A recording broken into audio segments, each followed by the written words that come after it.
In this New Year's Day 2025 episode, I sit down with Brian Boero, co-founder of 1000 Watt, a premier real estate marketing and brand agency. We explore how AI enhances storytelling, personalization, and branding while keeping the human touch alive. Tune in. Are you a real estate agent eager to unlock the power of AI to boost your productivity and scale your business? Then you're in the right place. Welcome to Real Estate AI Flash, the weekly podcast that takes AI from a buzzword to a business tool, making it approachable and actionable for agents like you. I'm your host, Rajeev Sajja, and each week I interview agents from across the country who are using AI to transform their careers. Join us on this journey to become an AI skilled agent and take your real estate career to the next level. Now let's get to this episode. Welcome to the New Year's Day episode 2025. And we got a good one for all of you. Welcome to another episode of Real Estate AI Flash. And I have Brian Boero. He's the co-founder of 1000 Watt, a premier marketing and brand agency serving the real estate industry for many years. He's been in real estate media, marketing, and technology since 1997. So today we're going to dig into marketing and brand in the age of AI. So welcome, Brian.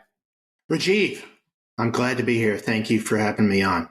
Oh, it's a great episode to kick off the year because there's so much happening in AI. I feel like I've been on this ChatGPT/AI journey for like 2 years, and it's been like a decade in normal technology.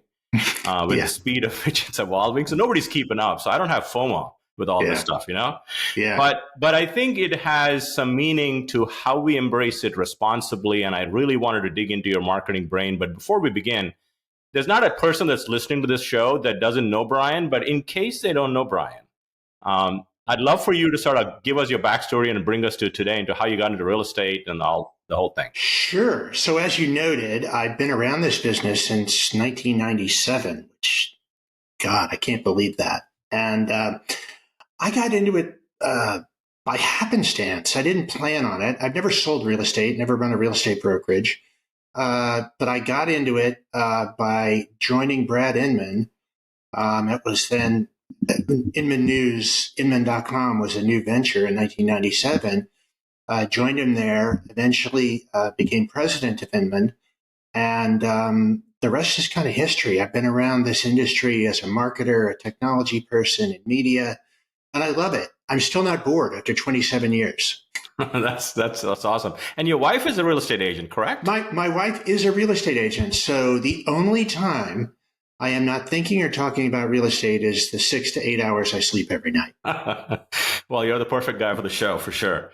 So, you know, the reason I wanted to get you on the show was I was at your summit, and we'll talk a little bit about this summit that you're holding. It's an annual summit that you do. But I was at your summit, inaugural summit this past year, and you and a few others did something, a ground up brokerage if you had to start something, and there was an AI component to it. And you know, as things went on, I said, you know, it'd be great to have Brian on the show to talk about marketing and brand. So what was your first aha moment with AI, Brian? My first aha moment with AI was really working with ChatGPT on strategy. So, you know, look, when ChatGPT first hit, I think we all kind of played around with it. And my first dabbling really was around, you know, hey, can it write me some clever headlines? How would it summarize this or that or the other thing? And frankly, I was not terribly impressed. And it wasn't until much more recently that I came to understand that I was not using the tool correctly. And really that I needed to engage the model with the thought that I was basically interacting with an advisor. And that paradigm helped me quite a bit and has helped me and others at 1000 Watt sort of think through an approach to things like, you know, how might we approach a certain strategic question? How might we approach a discovery workshop with a client? And these are things that we've known how to do for years and years and years. But sometimes when we're looking for kind of a new doorway into a question or a problem. Yeah. Sort of engaging ChatGPT or Claude or other, there's many models, but engaging it as sort of an advisor with whom you can interact has really been a revelation for me and for others at the company. Yeah. So, I mean, you run a very successful marketing and brand agency in the real estate space. Everybody knows 1000 Watt. And I figured there are some areas that AI probably is helping you guys scale your productivity, think outside the box a little bit of things you may not have considered. So the first question I want to kind of dig into is, and you are a good storyteller, Brian. I've heard you speak many times. Recently, we were at the Bright retreat not too long ago, and there was, what role do you think AI plays in storytelling and content creation in terms of building a strong brand, whether it's an agent, team, or a brokerage? Yeah, I tend to think that AI will help brands, whether they be a global brand or an individual brand, basically amplify and scale their story. Now, there's an interesting qualification there. I said amplify and scale. I did not say discover or design. I think that the idea here and where I see this going is if you have a brand that has a certain point of view or a tone of voice or a certain perspective on the world, AI will help you sort of scale that and amplify it and bring it to market faster and in different ways, more effectively. And I think that's really liberating in a lot of ways, but it does not get us off the hook from that initial sort of phase of, okay, what does my brand mean? What do I want to be in the world? What's my point of view? How really am I different? So I view it really as, it's almost an operational question, Rajeev, and I know you understand that. If you're running a marketing department or managing a brand, I think AI is going to be a tremendous help just in doing the work of taking things to market, telling stories in different places, all of that stuff. Yeah. There's a lot of conversation, Brian, about how AI could replace people. I'm not in that camp at all. I think it amplifies your potential. And if you think about starting with a human concept first, put ideas on a sheet of paper, then AI can help you accelerate, and then you review it, and then it makes sure so there's human, AI, and then human in the process. I think if you think about it that way, I think you get much further with your voice and your brand to your scale comment that you made. Yeah, that's a really good way to think of it. It's like an AI sandwich, right? Yeah, sandwich, yeah. And, I can remember, and you've been around the real estate business a long time too, Rajeev.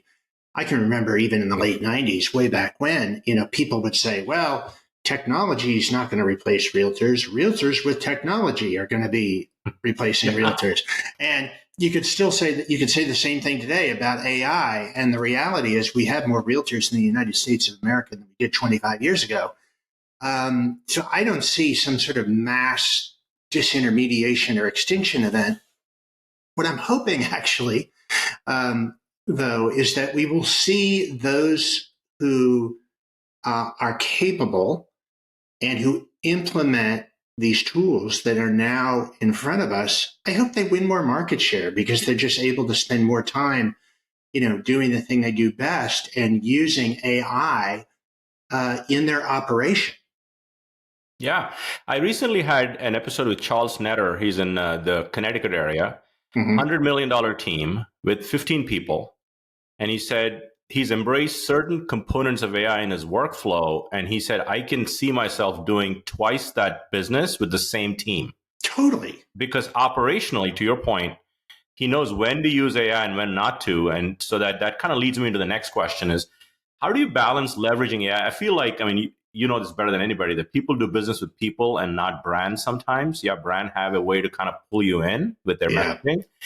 How do you balance leveraging AI for efficiency while maintaining like a human, authentic connection with your people? Well, I think part of it, and I can't stand this word, Rajeev, it's another word that's been around forever, transparency. I read something actually just yesterday had something, it was some absurd, I'm not getting it right, but you'll get the idea, that something like 81% of all LinkedIn posts over 200 words are generated by AI. And I think we can all, if we spend any time at LinkedIn, can recognize those types of posts, Yeah. right? And it's becoming increasingly evident. And so I think we're already seeing where there's sort of cracks forming in between the seams of human and AI driven marketing. And I think that's only going to become more apparent over time. So I guess to answer your question, I would get out ahead of it and just say, hey, listen, this is me.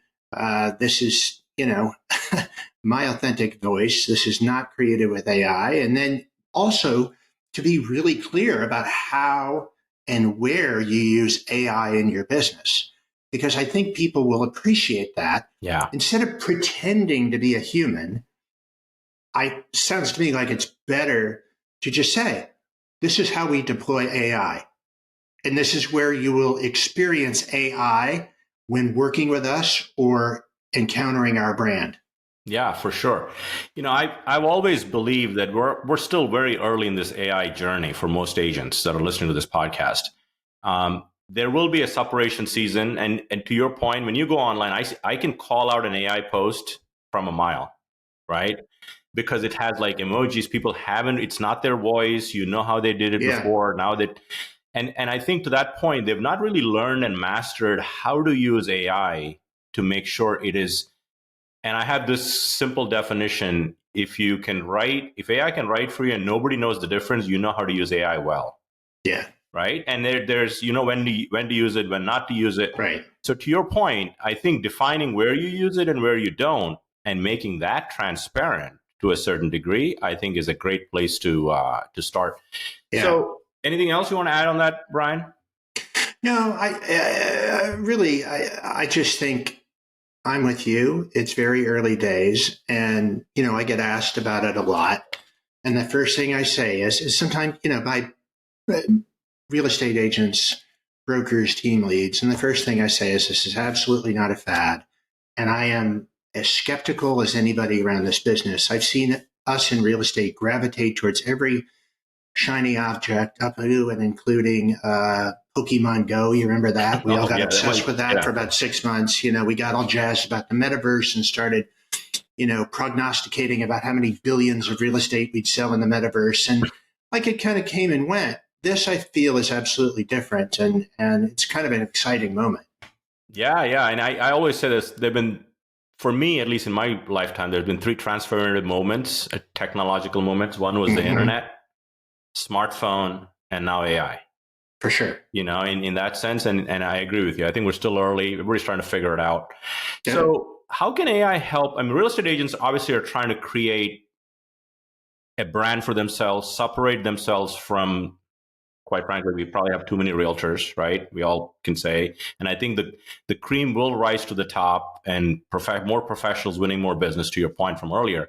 How can AI help real estate agents create more personalized marketing campaigns that potentially they couldn't do before that resonate with their target audience? And I have a couple of things that we've done at where I work, but I'd love to hear your thoughts on that. Well, I think the opportunity here, let me back up a little bit.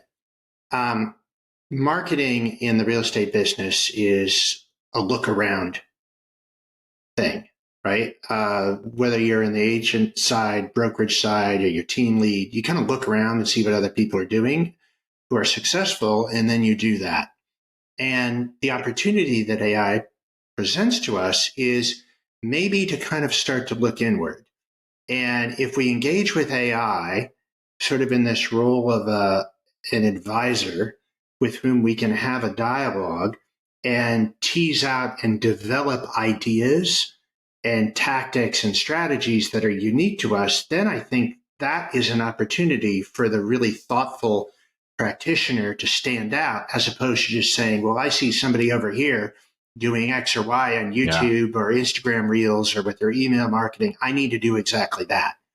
So there's this potential, and it could go the other way too, this potential for actually cultivating differentiation in voice and tone and marketing using these tools. Yeah, for sure, for sure.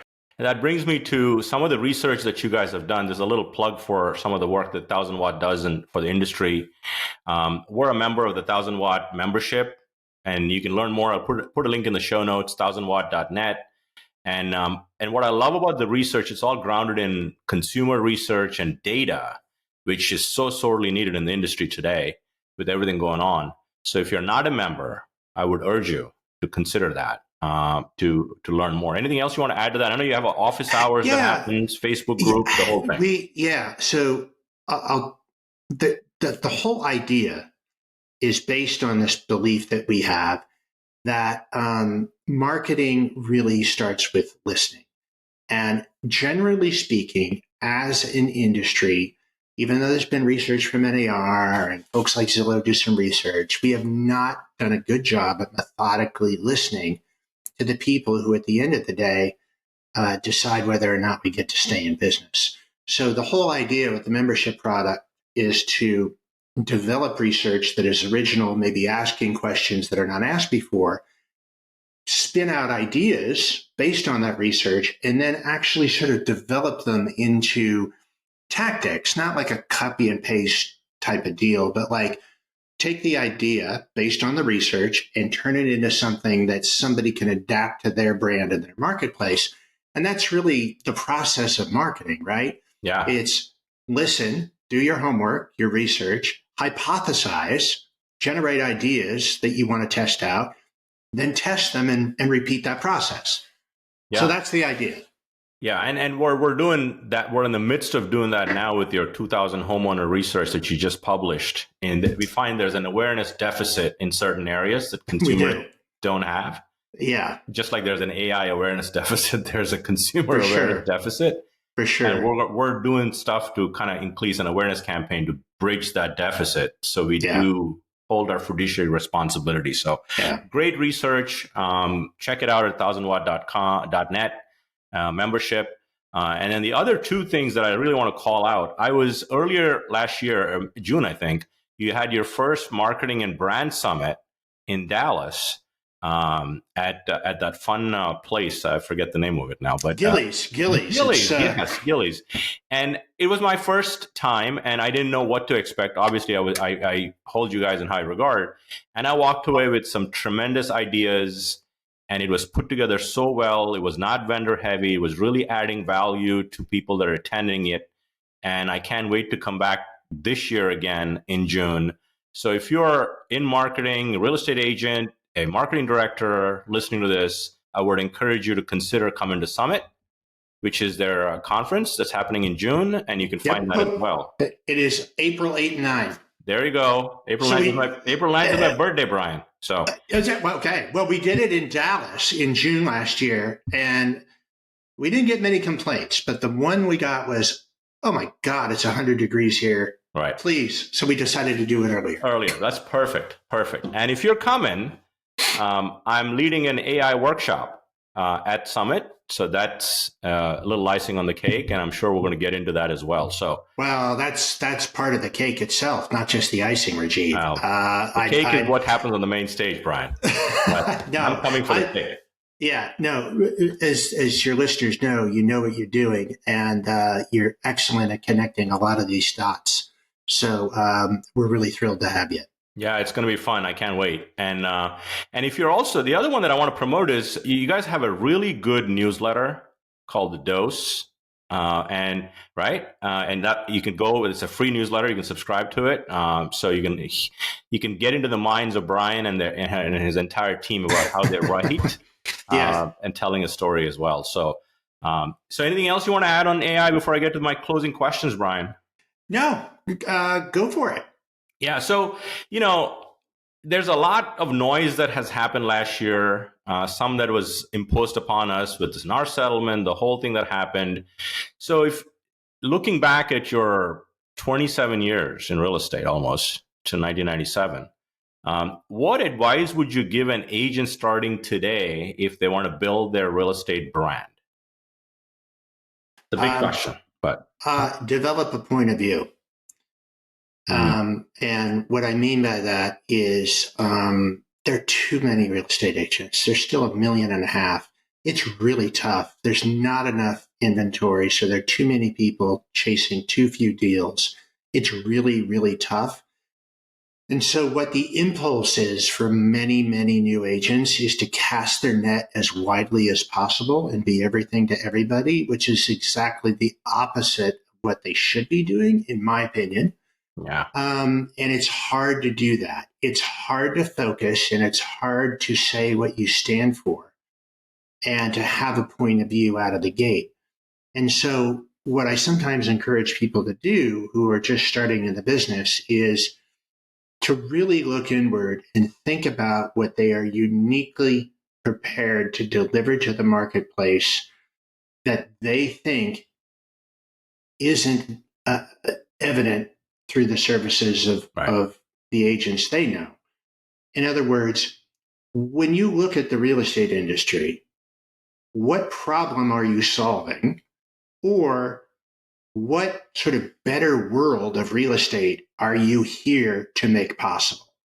And that's a big picture question, but it will help you develop a point of view on this business. And when you identify that, then it's your job to express that. And it may mean that you don't work with certain types of clients. You know, maybe you really specialize. Maybe it means you just work in these types of areas, or in this, niche, you just do condos or whatever. But to really specialize and develop a defined point of view, because the brands that we all know and love, if you think about them, have that pretty well defined, right? What is our point of view on the world? What is our point of view on what a car should be, for example? Yeah. It same goes for an individual real estate practitioner. But, the reality is, Rajeev, and I know you see this as much as I do, is if you look out across the world of real estate marketing at the agent level, 99.999% of it looks the same. Yeah. Everybody says the same things, does the same things, is in the same places. And the opportunity is to consciously step outside of that, which is risky and scary, but it's the advice that I would give. Wow. Great advice. Great advice for a New Year episode with fresh advice that people could potentially internalize and grow their business. So the other one, last question, the one book or podcast, I know we read a lot or listen, depending on how you consume content, that has helped you that agents should check out. Well, I'll give you a book that I read recently. I don't read many business books, but this one was super good. It ties into my last answer. It's called Sales Pitch, and it's by a woman that you saw speak at our summit this past June, April Dunford. And it's really written from the point of view of B2B software, but don't be put off by that. You can think about your listing presentation as an agent the same way. Yeah. It's a good, quick read and super helpful. Sales Pitch. Podcasts.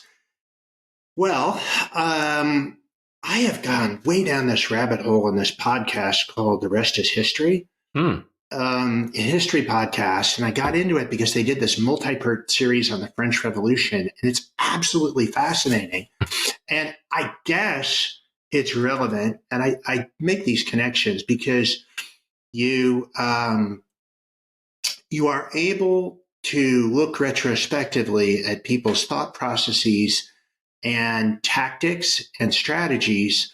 And, we all know how the story ends with history, but it's interesting to look at how people thought through things looking backward. So I actually enjoy it thinking about, the present day and the world I live in.